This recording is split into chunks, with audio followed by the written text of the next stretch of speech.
ಹೊಸಕೋಟೆ ಸರ್ಕಾರಿ ಜಮೀನು ಒತ್ತುವರಿದಾರ ವಿರುದ್ಧ ಕ್ರಮ ಜರುಗಿಸುವಂತೆ ಒತ್ತಾಯಿಸಿ ತಾಲೂಕು ದಂಡಾಧಿಕಾರಿಗಳ ವಿರುದ್ಧ ಪ್ರತಿಭಟನೆ.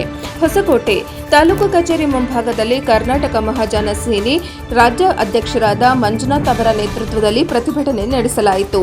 ಹೊಸಕೋಟೆ ತಾಲೂಕಿನ ದೊಡ್ಡನಲ್ಲೂರು ಹಳ್ಳಿ ಗ್ರಾಮದಲ್ಲಿ ವಿಆರ್ ಬಿಲ್ಡರ್ಸ್ ಎಂಬ ಖಾಸಗಿ ಅವರು ಲೇಔಟ್ ನಿರ್ಮಾಣ ಮಾಡುವ ನಿಟ್ಟಿನಲ್ಲಿ ಸರ್ಕಾರಿ ಜಾಗವನ್ನು ಒತ್ತುವರಿ ಮಾಡಿದ್ದಾರೆ ಕುರಿತು ಈಗಾಗಲೇ ಸ್ಥಳೀಯ ಕಂದಾಯ ಇಲಾಖೆ ಸಂಬಂಧಪಟ್ಟ ಅಧಿಕಾರಿಗಳು ಸರ್ವೆ ನಡೆಸಿ ಮಾಹಿತಿ ನೀಡಿದರು. ತಾಲೂಕು ತಹಶೀಲ್ದಾರ್ ಅವರು ತೆರವು ಕಾರ್ಯಕ್ಕೆ ಮುಂದಾಗಿಲ್ಲ ಎಂದು ಆರೋಪಿಸಿ ಪ್ರತಿಭಟನೆ ನಡೆಸಿದ್ದಾರೆ. ಇನ್ನು ಪ್ರತಿಭಟನಾ ಸ್ಥಳಕ್ಕೆ ಬಂದ ತಹಶೀಲ್ದಾರ್ ಸೋಮಶೇಖರ್ ಅವರು ಈ ಕುರಿತು ಶೀಘ್ರದಲ್ಲಿ ಪರಿಶೀಲನೆಗೆ ತಿಳಿಸಿ ಒತ್ತುವರಿ ಕಂಡು ಬಂದಲ್ಲಿ ತೆರವು ಕಾರ್ಯಕ್ಕೆ ಮುಂದಾಗುತ್ತೇವೆ. ಈಗಾಗಲೇ ತಾಲೂಕಿನಲ್ಲಿ ಅನೇಕ ಸರ್ಕಾರಿ ಸ್ಥಳ ಒತ್ತುವರಿ ಬಿಡಿಸಿದ್ದೇವೆ ಎಂದು ತಿಳಿಸಿದ್ದಾರೆ. ಇನ್ನು ಕರ್ನಾಟಕ ಮಹಾಜನ ಸೇನೆ ರಾಜ್ಯ ಅಧ್ಯಕ್ಷರಾದ ಮಂಜುನಾಥ್ ಅವರು ಮಾಹಿತಿ ನೀಡಿ ತಹಶೀಲ್ದಾರ್ ಅವರು ಕೊಟ್ಟ ಮಾತಿನಂತೆ ನಡೆದುಕೊಂಡು ಸರ್ಕಾರಿ ಆಸ್ತಿಯನ್ನು ಉಳಿಸಬೇಕು, ಇಲ್ಲವಾದಲ್ಲಿ ಮುಂದಿನ ದಿನಗಳಲ್ಲಿ ಉಗ್ರ ಹೋರಾಟ ನಡೆಸಲಾಗುವುದು ಎಂದು ತಿಳಿಸಿದ್ದಾರೆ.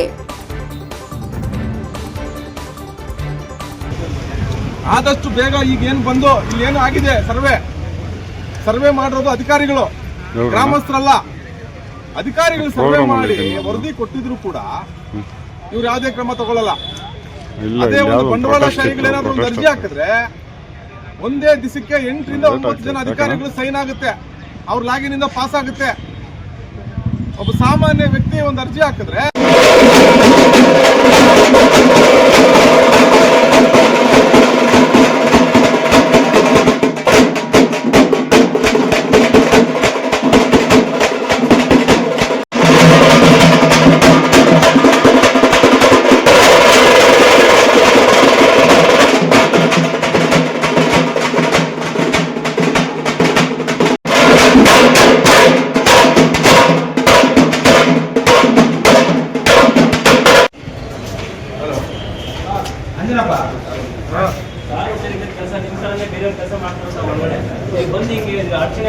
ಇವರು ಫಾಲೋವರ್ಸ್ ಅರ್ಜಿ ಹಾಕಿದ್ರೆ ಒಂದ್ ದಿವಸದಲ್ಲಿ 7 ಅಧಿಕಾರಿಗಳು ಲಾಗಿನ್ ಪಾಸ್ ಆಗುತ್ತೆ. ನಾವು ಅದಕ್ಕೆ ಸಾಕ್ಷಿ ಕೊಡ್ತೀವಿ. ಬರುವಂತ ಸಾಮಾನ್ಯ ವ್ಯಕ್ತಿ, ಅವ್ನು ರೈತ ಆಗಿರ್ಬೋದು, ಬಡವಾಗಿರ್ಬೋದು, ಕಟ್ಟ ಕಡೆಯ ವ್ಯಕ್ತಿಗೂ ನ್ಯಾಯ ಕೊಡಿಸಬೇಕು ಅನ್ನೋ ಬಾಬಾ ಸಾಹೇಬರ ಸಿದ್ಧಾಂತವನ್ನು ಇಟ್ಕೊಂಡಿದ್ರು. ನಮ್ಮಂತ ಹೋರಾಟಗಾರರಿಗೆ ರೀತಿ ಧಮಕಿ ಹಾಕೋ ರೀತಿ ಮಾತಾಡೋದು, ದೌರ್ಜನ್ಯವಾಗಿ ಮಾತಾಡೋದಾದ್ರೆ ಅಮಾಯಕರ ಗತಿ ಏನಾಗ್ಬೇಕು? ಇವತ್ತು ನಮ್ಮ ತಾಲೂಕಿನಲ್ಲಿ ಹಲವಾರು ಸರ್ಕಾರಿ ಶಾಲೆಗಳಿಗೆ ಜಾಗ ಇಲ್ಲ, ಪೊಲೀಸ್ ಠಾಣೆ ಜಾಗ ಇಲ್ಲ, ಇವತ್ತು ತಾಲೂಕು ಕಚೇರಿಗೆ ಸರಿಯಾದಂತ ನಿಗದಿತ ಜಾಗ ಇಲ್ಲ. ಇವತ್ತು ಇರುವಂತ ಗೋಮಾಳ ಕೊಡ್ತಾರೆ.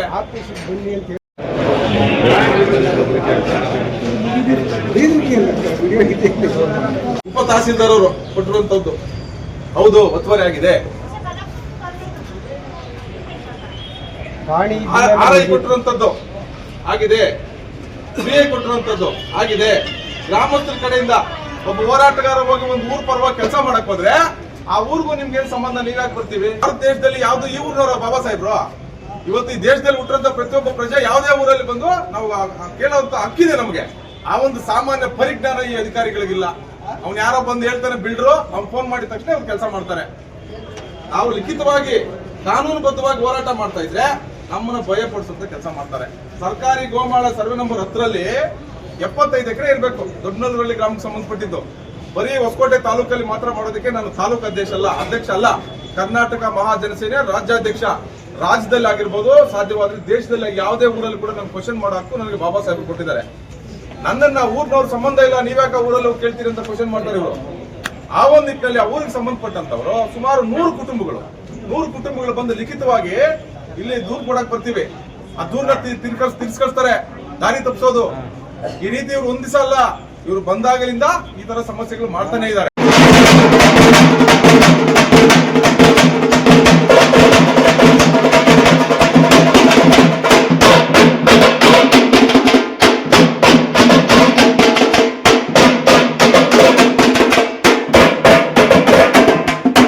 ಅಕ್ರಮಗಳು ಮಾಡಿದಿರಿ. ಪ್ರತಿಯೊಂದು ಕೂಡ ನಾವು ಕಾನೂನು ರೀತಿಯಾಗಿ ಎಳೆಯಾಗಿ ಬಿಚ್ಚಿ ಜನಗಳ ಮುಂದೆ ಇರುವಂತ ಕೆಲಸ ಹಾಗೂ ಕಾನೂನು ರೀತಿಯ ಪಾಠ ಕಲಿಸುವಂತ ಕೆಲಸ ಕೂಡ ನಾವು ಮಾಡ್ತೀವಿ. ಇವತ್ತೇನು ತಾಲೂಕಿನಾದ್ಯಂತ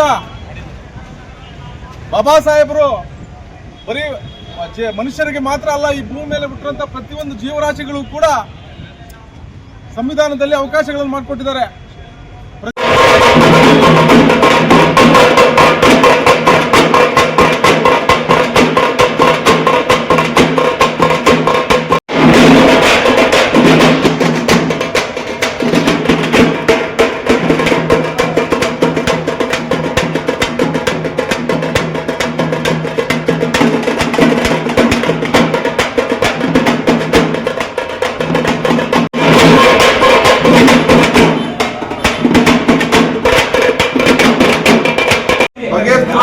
ಸಾರ್ವಜನಿಕರ ಕೆಲಸಕ್ಕೆ ತಡೆ ಮಾಡಂಗಿಲ್ಲ.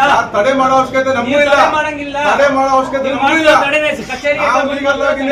ಪರ್ಮಿಷನ್ ತಗೊಂಡಿದೀವಿ, ಪೊಲೀಸ್ ಸಮಸ್ಯೆ ಮಾಡಬೇಡಿ. ಒಂದು ಪ್ರಕರಣ ನೀವು ಬಗೆಹರಿಸಿದ್ರೆ 100 ಬಗೆಹರಿಸಬೇಕಾಗಿರೋ ವಿಚಾರಗಳಿದಾವೆ. 100 ಬಗೆಹರಿಸಬೇಕಾಗಿರೋ ಇದಾವೆ.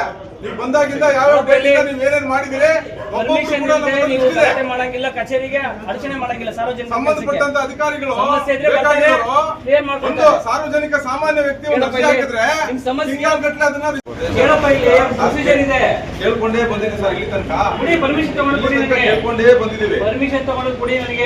ಕೇಳಿ ಸರ್, ನಾನು ಕೇಳಿ ಪೊಲೀಸ್ ಸ್ಟೇಷನ್ ಹೋಗಿ ಕೇಳಿ. ಯಾರ ಹತ್ರ ಮಾತಾಡ್ತಾ ಇದೀಯಾ? ನಿಮ್ಮ ಹತ್ರನೇ ಮಾತಾಡ್ತಾ ಕೇಳಿ ಪೊಲೀಸ್ ಸ್ಟೇಷನ್ ಗಲಾಟೆ ಮಾಡ್ತಾ ಇದ್ದೀನಿ. ನಮ್ಮ ಹತ್ರ ಇದೆ ಪರ್ಮಿಷನ್. ನೋಡಲಿ ನನಗೆ ನಿಮ್ಮ ಹತ್ರ ಪರ್ಮಿಷನ್ ತಗೊಂಡು ನಿಮ್ಮ ವಿರುದ್ಧ ನಾವು ಈಗ ಮಾತಾಡ್ಬಿಡ್ರಪ್ಪ ನಿಮಿಷ ಇರ್ರಿ. ಏನು ದೊಡ್ಡನಲ್ಲೂರಲ್ಲಿ ಗ್ರಾಮಕ್ಕೆ ಹೊಸಕೋಟೆ ತಾಲೂಕು ಸಂಬಂಧಪಟ್ಟಂತೆ ಜಡಗೇನಹಳ್ಳಿ ಹೋಬಳಿಗೆ ಸಂಬಂಧಪಟ್ಟಂಥ ದೊಡ್ಡನಲ್ಲೂರಲ್ಲಿ ಗ್ರಾಮ ವಿಚಾರವಾಗಿ VR ಟೌನ್ಶಿಪ್ ಅಂತ VR ರಾಯಲ್ ಟೌನ್ಶಿಪ್ ಅನ್ನೋರು ಅವರ ಒಂದು ಸುಮಾರು VRಗೆ ಸಂಬಂಧಪಟ್ಟಂತೆ ಹಲವಾರು ಹೆಸರುಗಳನ್ನ ಬದಲಾಯಿಸಿ ರಿಜಿಸ್ಟರ್ ಮಾಡಿ ತಾಲೂಕು ಹಾಗೂ ರಾಜ್ಯಾದ್ಯಂತ ಸುಮಾರು ಕಡೆ ಅವರು ಲೇಔಟ್ಗಳನ್ನು ಮಾಡಿದ್ದಾರೆ. ನಮ್ಮ ಸಂಘಟನೆ ಇವತ್ತು ಈ ವಿಚಾರವಾಗಿ ಯಾಕೆ ಮಾತಾಡಿದ್ರೆ, ಈ 1 ವರ್ಷಗಳಿಂದ ಈ ದೊಡ್ಡನಲ್ಲೂರಲ್ಲಿ ಗ್ರಾಮಕ್ಕೆ ಸಂಬಂಧಪಟ್ಟಂತೆ ಸರ್ವೆ ನಂಬರ್ 10ರಲ್ಲಿ ಸುಮಾರು ಒಂದು 4ರಿಂದ 5 ಎಕರೆ ಒತ್ತುವರಿ ಆಗಿದೆ ಅಂತೇಳಿ ಸಂಬಂಧಪಟ್ಟಂಥ ಗ್ರಾಮಸ್ಥರು ನಮಗೆ ಬಂದು ದೂರು ಕೊಟ್ಟಿದ್ದರು. ಆ ದೂರಿನ ವಿಚಾರವಾಗಿ ನಾವು ಅದನ್ನು ನಮ್ಮ ಸಂಘಟನೆಯಿಂದ ಆ ಒಂದು ದೂರನ್ನು ಮಾನ್ಯ ತಹಸೀಲ್ದಾರ್ ಅವರಿಗೆ ರವಾನೆ ಮಾಡಿದ್ವಿ. ಈ ರೀತಿ ಇದೆ, ಇದೆಲ್ಲ ಲೇಔಟ್ ಎಲ್ಲ ಸಂಪೂರ್ಣವಾಗಿ ಕಂಪ್ಲೀಟ್ ಆಗಿದೆ. ಮುಂದಿನ ದಿನಗಳಲ್ಲಿ ಇಲ್ಲಿ ಬಂದಿರೋಂಥ ಸಮಸ್ಯೆಗಳು, ಇವತ್ತು ಗೋಮಾಳ ಜಾಗಗಳನ್ನೆಲ್ಲ ಇವತ್ತು ಅದನ್ನು ಒತ್ತುವರಿ ಮಾಡಿ ಲೇಔಟ್ಗಳು ಮಾಡಿದ್ರೆ ಮುಂದಿನ ದಿನಗಳಲ್ಲಿ ಯಾವುದೋ ಪ್ರಾಮಾಣಿಕವಾದ ಅಧಿಕಾರಿಗಳು ಬಂದಾಗ ಅದನ್ನು ತೆರವುಗೊಳಿಸೋಂಥ ಕೆಲಸ ಆಗ್ತದೆ. ಅವತ್ತಿನ ದಿನ ಇಲ್ಲಿ ಏನಾಗಿದೆ ಲೇಔಟ್ಗಳಲ್ಲಿ ಇವತ್ತು ಏನೇನೋ ಯಾರು ಬಡಬಗ್ಗರು ದುಡ್ಡು ಕೊಟ್ಟು ತೊಗೊಂಡಿರ್ತಾರೆ ಅದನ್ನು ಮುಂದಿನ ದಿನಗಳಲ್ಲಿ ತೆರವುಗೊಳಿಸೋಂಥ ಕೆಲಸ ಆದರೆ ಆ ಅಮಾಯಕರು ಬಲಿಯಾಗೋದು ಬೇಡ. ಅದನ್ನು ಆದಷ್ಟು ಬೇಗ ಅದನ್ನು ಸರ್ವೆ ಮಾಡಿಸಿ ತೆರವುಗೊಳಿಸೋಂಥ ಕೆಲಸ ಮಾಡಿ ಅಂತೇಳಿ ನಾವು ಮನವಿ ಕೊಟ್ಟಿದ್ವಿ. ಹಾಗಾಗಿ ಸಂಬಂಧಪಟ್ಟ ಅಧಿಕಾರಿಗಳು ಬಂದು ಸರ್ವೆ ಮಾಡಿ ರಿಪೋರ್ಟ್ ಕೊಟ್ಟಿದ್ರು ಕೂಡ ಸುಮಾರು 1 ವರ್ಷಗಳ ಕಾಲ, ನಮ್ಮ 1 ವರ್ಷ 9 ತಿಂಗಳಾಗ್ತಾ ಬಂತು ನಾವು ಇದನ್ನು ಕೈಗೆತ್ಕೊಂಡು. ಯಾವುದೇ ರೀತಿ ಕ್ರಮ ತೊಗೊಂಡಿಲ್ಲ ಸರ್ಕಾರ, ಸಂಬಂಧಪಟ್ಟ ಅಧಿಕಾರಿಗಳು. ಆ ಒಂದು ಉದ್ದೇಶ ಇಟ್ಕೊಂಡು ನಾವು ಇವತ್ತು ನಮ್ಮ ಕರ್ನಾಟಕ ಮಹಾಜನಸೇನೆ ಹಾಗೂ ಹಲವಾರು ಗ್ರಾಮಸ್ಥರು, ಅಕ್ಕಪಕ್ಕ ಗ್ರಾಮಸ್ಥರು ಇವತ್ತೇನಿದ್ದೀವಿ, ಇವತ್ತು ನೇರವಾಗಿ ಮಾನ್ಯ ದಂಡಾಧಿಕಾರಿಗಳನ್ನ ವಿರೋಧಿಸಿ ಇವತ್ತೊಂದು ಪ್ರತಿಭಟನೆ ಹಮ್ಮಿಕೊಂಡಿದ್ವಿ. ನಮ್ಮ ಉದ್ದೇಶ ಏನಂದರೆ, ಈಗ ನಮ್ಮ ತಾಲೂಕು ಆಡಳಿತ ಫೈಲ್ ಆಗಿದೆ ಅಂದರೆ ಮೂಲ ಕಾರಣ ಅದು ದಂಡಾಧಿಕಾರಿಗಳಾಗಿರ್ತಾರೆ. ಅದು ಕೆಳಗಡೆ ಎಷ್ಟೋ ಜನ ಕೆಲಸ ಮಾಡೋ ಹುಡುಗರು ಇರ್ತಾರೆ, ಕಾರ್ಮಿಕರು ಇರ್ತಾರೆ, ಅದು ಎಷ್ಟೋ ಜನ ಅಧಿಕಾರಿಗಳಿರ್ತಾರೆ. ನಮ್ಮ ಉದ್ದೇಶ ಸಮಸ್ಯೆ ಆಗಿದೆ, ನಾವು ಯಾರನ್ನೂ ಒಬ್ಬೊಬ್ಬನೇ ನಾವು ಪರ್ಸ್ನಲ್ ಆಗಿ ನಾವು ಟಾರ್ಗೆಟ್ ಮಾಡೋದು ಬೇಡ. ತಾಲೂಕು ಆಡಳಿತ ಕಚೇರಿ ಮೇಲೆ ನಾವು ಆ ಉದ್ದೇಶ ಇಟ್ಕೊಂಡು ಇವತ್ತು ನಾವು ಅದನ್ನು ಆರೋಪ ಮಾಡಿದ್ದೀವಿ. ಅದಕ್ಕೆ ಸಂಬಂಧಪಟ್ಟಂತೆ ಇವತ್ತು ನಾವು ಪ್ರೊಟೆಸ್ಟ್ ಮಾಡಿದ್ದೀವಿ. ಕಾನೂನುಬದ್ಧವಾಗಿ ನಾವು ಪೊಲೀಸ್ ಠಾಣೆಯಲ್ಲಿ ರಕ್ಷಣೆ ತೊಗೊಂಡು, ಭದ್ರತೆ ತೊಗೊಂಡು ಇವತ್ತು ನಾವು ಕಾನೂನುಬದ್ಧವಾಗಿ ಹೋರಾಟವನ್ನು ನಂಬ್ಕೊಂಡಿದ್ವಿ. ಅದೇ ರೀತಿಯಾಗಿ ಅವರು ಈಗ ನಮ್ಮನ್ನ ಕರೆಸಿ, ತಹಸೀಲ್ದಾರ್ ಅವರು ಕರೆಸಿ ಒಳಗಡೆ ಅದನ್ನೆಲ್ಲ ನಮ್ಮನ್ನೆಲ್ಲ ಕರೆಸಿ ಯಾವ ಹಂತದಲ್ಲಿದೆ, ಯಾಕೆ ನಿರ್ಲಕ್ಷ್ಯ ಆಗ್ತಾ ಇದೆ, ಅದಕ್ಕೆ ಕಾರಣ ಏನು, ಅದನ್ನು ಆದಷ್ಟು ಬೇಗ ನಾವು ಬಗೆಹರಿಸ್ಕೊಡ್ತೀವಿ ಅಂತೇಳಿ ನಮ್ಮ ಭರವಸೆ ನೀಡಿದ್ದಾರೆ ಮೀಡಿಯಾ ಮುಖಾಂತರ. ನಾವು ಹೇಳೋದಿಷ್ಟೇ, ನಮಗೆ ಇದು ಒಂದೇ ವಿಚಾರ ಅಲ್ಲ, ತಾಲೂಕಿನಾದ್ಯಂತ ರಾಜ್ಯಾದ್ಯಂತ ಹಲವಾರು ಹೋರಾಟಗಳಲ್ಲಿ ನಾವು ಭಾಗಿಯಾಗ್ತಾ ಇದ್ದೀವಿ. ನಾವು ಕೂಡ ಅದೇ ರೀತಿಯಾಗಿ ಒಂದೇ ಕೆಲಸ ನಾವು ಮಾಡ್ಕೊಂಡಿರೋಕ್ಕಾಗೋದಿಲ್ಲ. ಸರ್ಕಾರಕ್ಕೆ ನಾವು ಗಮನಕ್ಕೆ ತಂದಾಗ, ಅಧಿಕಾರಿಗಳ ಗಮನಕ್ಕೆ ತಂದಾಗ ಅವ್ರ ಪ್ರಾಮಾಣಿಕತೆಯಿಂದ ಅದನ್ನು ಸಮಯ ಕೊಟ್ಟು ಅದನ್ನು ಯಾರು ಸಂಬಂಧಪಟ್ಟ ಅಧಿಕಾರಿಗಳನ್ನ ಕರೆಸ್ಕೊಂಡು ಆ ಸಂಬಂಧಪಟ್ಟಂಥ ಸಮಸ್ಯೆನ ಬಗೆಹರಿಸುವಂಥ ಕೆಲಸ ಸಂಬಂಧಪಟ್ಟ ಅಧಿಕಾರಿಗಳು ಮಾಡಬೇಕು. ನಾವು ಯಾವುದು ಪರ್ಸ್ನಲ್ ಟಾರ್ಗೆಟ್ ಯಾರನ್ನೂ ಮಾಡೋದಿಲ್ಲ. ಇಲ್ಲಿ ಸಾರ್ವಜನಿಕವಾಗಿ ತೊಂದರೆ ಆಗಿದೆ, ಸಮಸ್ಯೆ ಇದೆ ಅನ್ನೋದನ್ನು ನಾವು ಪ್ರಸ್ತಾಪ ಮಾಡ್ತೀವಿ.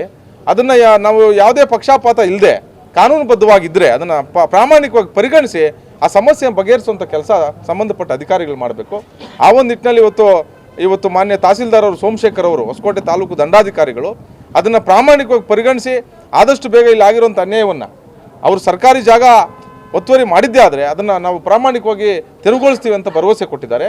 ಅದೇ ರೀತಿಯಾಗಿ ನಾವು ಏನು ಈ ಬಂಡವಾಳಶಾಹಿಗಳಿದ್ದಾರೆ ಅವ್ರಿಗೆ ಒಂದು ಮಾತು ಹೇಳೋಕ್ಕೆ ಇಷ್ಟಪಡ್ತೀನಿ. ಯಾರೇ ಆಗಿದ್ದರೂ ಕೂಡ, ಬರೀ VR ಬಿಲ್ಡರ್ಸ್ ಅವರಲ್ಲ, ಬಂಡವಾಳಶಾಹಿಗಳು, ಬಿಲ್ಡರ್ಸು ಯಾರೇ ಆಗಿದ್ದರೂ ಕೂಡ ಸರ್ಕಾರಿ ಜಾಗವನ್ನು ಏನಕ್ಕೆ ಇಟ್ಟಿದ್ದಾರೆ, ಗೋಮಾಳ ಅಂದರೆ ಏನು, ಖರಾಬ್ ಜಾಗ ಅಂದ್ರೇನು, ಅದನ್ನೆಲ್ಲ ಸ್ವಲ್ಪ ತಿಳ್ಕೊಂಡು ನೀವು ಲೇಔಟ್ನ ಮಾಡೋದು ಒಳ್ಳೆಯದು.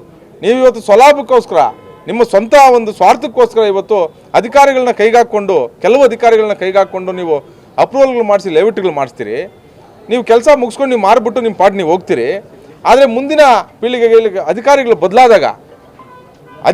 ಬದಲಾಗ್ಬೋದಷ್ಟೇ, ಕಾನೂನು ಎಲ್ಲೂ ಬದಲಾಗೋದಿಲ್ಲ.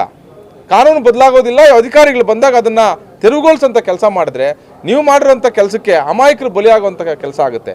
ಹಾಗಾಗಿ ಯಾರೂ ಕೂಡ ಕಾನೂನು ರೀತಿ ಕಾನೂನು ವಿರೋಧವಾಗಿ ಇರುವಂಥ ಸರ್ಕಾರಿ ಜಾಗಗಳನ್ನು ಒತ್ತುವರಿ ಮಾಡ್ಕೊಂಡು ಲೇಔಟ್ಗಳು ಮಾಡಬೇಡಿ. ಅದೇನು ಮುಂದಿನ ದಿನಗಳಲ್ಲಿ ಮಾಡಿದ್ದೆ ಆದರೆ ಈ ಒಂದು ದೊಡ್ಡನಲ್ಲೂರಲ್ಲಿ ಗ್ರಾಮಕ್ಕೆ ಸಂಬಂಧಪಟ್ಟಂತೆ ಇದನ್ನು 100% ನಾವು ಬಿಡೋದೇ ಇಲ್ಲ. ಯಾವುದೇ ಕಾರಣಕ್ಕೂ ಇದು ಕಾನೂನು ರೀತಿಗೆ ಇದನ್ನು ತಿರುಗುಗೊಳಿಸುವಂಥ ಕೆಲಸ ಮಾಡ್ತೀವಿ. ನೀವು ಇದಕ್ಕೇನಾದರೂ ನಮಗೆ ವೈಯಕ್ತಿಕವಾಗಿ ಟಾರ್ಗೆಟ್ ಮಾಡುವಂಥದ್ದು, ವೈಯಕ್ತಿಕವಾಗಿ ನಮ್ಮನ್ನು ಅಡ್ಡಿಪಡಿಸುವಂಥ ಕೆಲಸ ತಾವೇನಾದರೂ ಪ್ರಯತ್ನ ಮಾಡಿದ್ರೆ ಸಂಬಂಧಪಟ್ಟಂಥ ಬಿಲ್ಡರ್ಸು ನೀವು ಇಷ್ಟು ವರ್ಷಗಳಲ್ಲಿ ಎಲ್ಲೆಲ್ಲಿ ಏನೇನು ಬಡಾವಣೆಗಳು ಮಾಡ್ಕೊಂಡು ಬಂದಿದ್ರಿ ಪ್ರತಿಯೊಂದಕ್ಕೂ ಕೂಡ ನಾವು ಕಾನೂನು ರೀತಿಯಾಗಿ ಅದಕ್ಕೆ ನೋಟಿಸ್ ಕೊಡೋ ಮುಖಾಂತರ ಕಾನೂನು ರೀತಿ ಅದಕ್ಕೆ ಅಡ್ಡಿಪಡಿಸುವಂಥ ಮುಖಾಂತರ ನಾವು ಕಾನೂನುಬದ್ಧವಾಗಿ ಕೆಲಸ ಮಾಡಬೇಕಾಗ್ತದೆ. ಅದನ್ನು ನಿಮ್ಮ ಗಮನಕ್ಕೂ ತರ್ತಾ ಇದ್ದೀವಿ.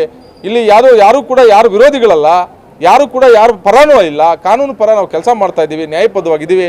ಅಧಿಕಾರಿಗಳಿಗೆ ಮಿಸ್ಗೈಡ್ ಮಾಡುವಂಥ ಕೆಲಸ ನೀವು ಮಾಡಿದಿರಿ, ನಮ್ಮ ಒಂದು ಸಂಘಟನೆ ಹೋರಾಟಗಾರರು ದಿಪ್ತಕ್ಸುವಂಥ ಕೆಲಸನೂ ಮಾಡಿದಿರಿ.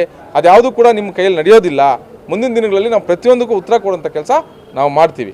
ಅದೇ ರೀತಿಯಾಗಿ ಇವತ್ತು ಏನು ದಂಡಾಧಿಕಾರಿಗಳು ಭರವಸೆ ಕೊಟ್ಟಿದ್ದಾರೋ ಆ ಭರವಸೆ ಪ್ರಕಾರ ಆದಷ್ಟು ಬೇಗ ಇಲ್ಲಿ ಆಗಿರುವಂಥ ಸಮಸ್ಯೆನ ಬಗೆಹರಿಸದೆ ಹೋದರೆ ಮುಂದಿನ ದಿನಗಳಲ್ಲಿ ಕಾನೂನು ರೀತಿ ಮಾನ್ಯ ದಂಡಾಧಿಕಾರಿಗಳನ್ನ ಅದನ್ನಲ್ಲಿ ಇನ್ವಾಲ್ವ್ ಮಾಡಿ ಪಾಲ್ಟಿ ಮಾಡಿ ಕಾನೂನು ರೀತಿ ನಾವು ಸ್ಟೇ ತರುವಂಥ ಕೆಲಸ ಸಂಬಂಧಪಟ್ಟ ಅಧಿಕಾರಿಗಳನ್ನ ಇನ್ಕ್ಲೂಡ್ ಮಾಡೋಂಥ ಕೆಲಸ ನಾವು ಮಾಡ್ತೀವಿ. ಏನು ನಮ್ಮ ಕರ್ನಾಟಕ ಮಹಾಜನ ಸೇನೆ ಸಂಘಟನೆಯಿಂದ ಒಂದು ನಮಗೆ ಕಂಪ್ಲೇಂಟ್ ಬರುತ್ತೆ. ಏನಂತ ಜಡಗನಹಳ್ಳಿ ಹೋಬಳಿ ದೊಡ್ಡನಲ್ಲೂರಲ್ಲಿ ಗ್ರಾಮದ ಸರ್ವೆ ನಂಬರ್ 10ರಲ್ಲಿ ಏನು VR ಬಿಲ್ಡರ್ಸ್ ಅಂತ ಡೆವಲಪರ್ಸ್ ಅಂತ ಏನು ಲೇಔಟ್ ಇದ್ದಾರೆ, ಅಲ್ಲಿ ಸರ್ಕಾರಿ ಜಮೀನು, ಕಾಲುವೆ, ವಾಟರ್ ಬಾಡೀಸು, ಕಾಲ್ದಾರಿಗಳು ಅಂತ ಒತ್ತುವರಿ ಆಗಿದೆ ಅಂತ ನಮ್ಮ ಗಮನಕ್ಕೆ ತರ್ತಾರೆ. ನಾವು ಅದನ್ನು ಲಾಸ್ಟ್ ಟೈಮು ಕೂಡ ಇವರ ಗಮನಕ್ಕೆ ಬರ್ತಾರೆ. ನಾನು ಕೂಡ ಸ್ಪಾಟ್ ವಿಸಿಟ್ ಮಾಡಿದ್ದೆ. ಅಲ್ಲಿ ಮೇಲ್ನೋಟಕ್ಕೆ ಅದು ಲೇಔಟ್ ಥರ ಫಾರ್ಮೇಷನ್ ಆಗಿತ್ತು. ಮತ್ತು ಗುರ್ತಿಡಿಯೋಕೆ ಆಗ್ತಾ ಇರಲಿಲ್ಲ ಯಾವ ಜಾಗ ಏನು ಇವ್ರು ಹೇಳ್ತಾರೆ ಆಪಾದನೆ ಯಾವ ಥರ ಇದೆ ಅಂತ. ಸೊ ಅದಕ್ಕೆ ಜಂಟಿ ವರದಿ ಹಾಕೋಣ, ಜಂಟಿ ಸರ್ವೆ ಇನ್ನೊಂದು ಸರಿ ಮಾಡಿಸೋಣ ಅಂತೇಳಿ ನಾವು PDO ಆಗ್ಬೋದು, ನಮ್ಮ RI ಆಗ್ಬೋದು, VA ಆಗ್ಬೋದು, ಮತ್ತು ಸರ್ವೇಯರ್ ಮುಖಾಂತರ ಇನ್ನೊಂದು ಸರಿ ಜಂಟಿ ಸರ್ವೆ ಮಾಡೋಣ ಅಂತ ನಾವು ಹೇಳ್ಬಿಟ್ಟು ಬಂದಿದ್ದೆ ಫೀಲ್ಡಲ್ಲಿ ಹೋಗಿ. ಸರಿ ಸುಮಾರು ಒಂದು 3-4 ತಿಂಗಳಾಯಿತು ಅನಿಸುತ್ತೆ. ಅದಾದಮೇಲೆ ಏನು ಪ್ರೋಗ್ರೆಸ್ ಆಗಿಲ್ಲ ಅಂತ ಅವ್ರು ಹೇಳ್ತಾ ಇದ್ದಿದ್ದು. ಲಾಸ್ಟ್ ಟೈಮ್ ಹೇಳಿದ ಆಪಾದನೆ ಅದೇನಾಗಿದೆ, VRI ರಿಪೋರ್ಟ್ ಕೊಟ್ಟಿದ್ದಾರೆ, ಆದರೆ ಅದು ನಮ್ಮ ಗಮನವರೆಗೂ ಬಂದಿರಲಿಲ್ಲ ಅದು. ಸೊ ಈಗ ಇವ್ರಿಗೂ ಕೂಡ ಅದು ಮನವರಿಕೆ ಮಾಡಿದ್ದೀನಿ ಅದು ಯಾರ ಹತ್ರ ಇದೆ ಅಂತ. ಕೇಸ್ ವರ್ಕರ್ದು ಏನಾಗಿದೆ, ರಿಪೋರ್ಟ್ ಇನ್ನೂ ಬಂದಿಲ್ಲ ಅಂತೇಳಿ ಕೇಸ್ ವರ್ಕರ್ ಇಟ್ಕೊಂಡಿದ್ರು. ಈಗ ನಮ್ಮ ಗಮನಕ್ಕೆ ಬಂದಿದೆ. ಈಗ ನಾನು ನಾಳೆನೇ ಇದನ್ನು ಅಟೆಂಡ್ ಮಾಡಿ ಏನು ಸರ್ಕಾರಿ ಜಮೀನಿಗೆ ಖಂಡಿತ ಒತ್ತುವರಿ ಆಗಿದ್ದಲ್ಲಿ ಯಾವುದೇ ಒತ್ತಡಕ್ಕೆ ಮಣಿಯುವಂಥ ಪ್ರಮೇಯನೇ ಇಲ್ಲ. ಸರ್ಕಾರದ ಜಮೀನು ಯಾರ್ದು ಸೊತ್ತಲ್ಲ ಅದು. ಹಾಗಾಗಿ ಅದು ಒತ್ತುವರಿ ಆಗಿದೆ ಅಂತ ಜಂಟಿ ವರದಿಯಲ್ಲಿ ಸಾಬೀತು ಆದರೆ ಖಂಡಿತ ಅದನ್ನು ನಾವು ತೆರವುಗೊಳಿಸೋದ್ರಲ್ಲಿ ಬಗ್ಗೆ ಅನುಮಾನನೇ ಬೇಡ, ತೆರವುಗೊಳಿಸ್ಕೊಡ್ತೀರಿ. ಪ್ರಭಾವಿಗಳು ಇದರಲ್ಲಿ ಶಾಮೀಲಾಗಿದ್ದಾರೆ ಅಂತ ಮೇಲ್ನೋಟಕ್ಕೆ ಕಂಡುಬರ್ತಾ ಇತ್ತು, ಒಂದು ಆರೋಪ ಮಾಡ್ತಾ ಇದ್ದಾರೆ. ಪ್ರಭಾವಿಗಳು ಏನಾದರೂ ಇದರ ಪ್ರಭಾವಿಗಳ ಕೈವಾಡ ಇಲ್ಲ ಅಂದರೆ ಇಷ್ಟೊಂದು ತೆರವಾಗ್ತಾ ಇತ್ತು ಅಂತ ಒಂದು ಆರೋಪ ಇದೆ. ಇದಕ್ಕೆ ಈಗ ನಾವು ಈ ತಾಲೂಕಲ್ಲಿ ಎಷ್ಟೋ ಒತ್ತುವರಿ ತೆರವುಗೊಳಿಸಿದ್ದೀರಿ. ಎಲ್ಲದಕ್ಕೂ ಪ್ರಭಾವ ಇದ್ದೇ ಇರುತ್ತೆ. ವಿರೋಧ ಪಕ್ಷದಿಂದ ನೋಡಿದಾಗ, ವಿರುದ್ಧ ವ್ಯಕ್ತಿಯಿಂದ ನೋಡಿದಾಗ ಪ್ರಭಾವ ಇದೆ ಅಂತ ಅನ್ಕೊಳ್ತಾರೆ. ಯಾವುದೇ ಪ್ರಭಾವ ಇದ್ದರೂ ಕೂಡ ನಮ್ಮ ಕರ್ತವ್ಯ ಏನಿದೆ, ಸರ್ಕಾರದ ಕರ್ತವ್ಯ ನಾವು ಮಾಡಲೇಬೇಕಾಗುತ್ತೆ. ಈ ಪ್ರಕರಣದಲ್ಲಿ ಯಾವುದೇ ಒತ್ತಡ ನಮಗಿಲ್ಲ. ಯಾವುದೇ ಇದ್ದರೂ ಕೂಡ ನಾವು ಅದಕ್ಕೆ ಮಣಿಯೋದಲ್ಲ. ಸರ್ಕಾರದ ಜಮೀನು ಅಂದರೆ ಸರ್ಕಾರದ್ದೇ ಅದು ಗೋಮಾಳ ಜಮೀನು ಅಂದರೆ ಗೋಮಾಳದ್ದೇ ಅದು. ಹಾಗಾಗಿ ಏನೇ ಕಾಲುವೆಗಳಾಗ್ಬೋದು, ಕಾಲ್ದಾರಿಗಳಾಗ್ಬೋದು ಒತ್ತುವರಿ ಆಗಿದ್ದಲ್ಲಿ ಖಂಡಿತ ವರದಿ ಬಂದು ಇಮಿಡಿಯೇಟಾಗಿ ನಾವು ಒತ್ತುವರಿ ಬಿಡಿಸ್ಕೊಡ್ತೀರಿ. ಅದ್ರ ಬಗ್ಗೆ ಯಾವುದೇ ಅನುಮಾನ ಬೇಡ. ಹಾಗಾಗಿ ಈಗ ಜಂಟಿ ವರದಿಗೆ ನಾನು ಫೀಲ್ಡ್ಗೆ ಆಗ್ತಾಯಿದ್ದೀನಿ. ಶೀಘ್ರದಲ್ಲೇ ಅದನ್ನ ಜಂಟಿ ವರದಿ ತೊಗೊಂಡು ಇದ್ರ ಮೇಲೆ ನಾವು ಕ್ರಮ ವಹಿಸ್ತೀರಿ. ನಾವು ಹೇಳಿದ್ರೆ ಇಷ್ಟೊತ್ತು ನಾವು ಸಾಕಷ್ಟು ಮಾಡಿಕೊಟ್ಟಿದ್ದೀನಿ, ತೆರವು ಮಾಡಿದ್ದೀನಿ ಅಂತ. ಸೊ ಈಗ ಇದು ಸರ್ಕಾರಿ ಜಮೀನು ಅಂತೇಳಿ ಈಗಾಗಲೇ ಅಧಿಕಾರಿಗಳು ಸರ್ವೆ ಮಾಡಿದ್ದಾರೆ, ಸರ್ವೆ ಸ್ಕೆಚ್ ಎಲ್ಲ ಬಂದಿದೆ, ಆದರೂ ಡಿಲೇ ಆಗ್ತಾರೆ. ಒಂದು ವೇಳೆ ನಿಮ್ಮ ಗಮನಕ್ಕೆ ಇದು ಪಕ್ಕ ಅಂತ ಬಂದರೆ ನೀವು ತೆರವು ಮಾಡೋಕ್ಕೆ ರೆಡಿ? ಅದರ ಅನುಮಾನನೇ ಬೇಡ, ನಾನೇ ಖುದ್ದಾಗಿ ಬಂದು ಒತ್ತುವರಿ ಬಿಡಿಸ್ಕೊಡ್ತೀನಿ. Thank you.